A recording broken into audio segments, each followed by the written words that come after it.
रकुमाई रकुमाई गाणं वाजवते आणि योगायोग असं मी आत्ता जितूला विचारलं, पोस्टर गर्लमध्ये जितू होता,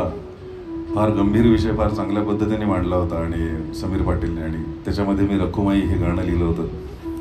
कारण पंढरपूरच्या देवळात गेल्यानंतर नेहमी मला हे प्रश्न पडायचे की तस्विरीमध्ये सगळीकडे पांडुरंग आणि रकुमाई एकत्र दिसतात घरातल्या फोटोंमध्ये,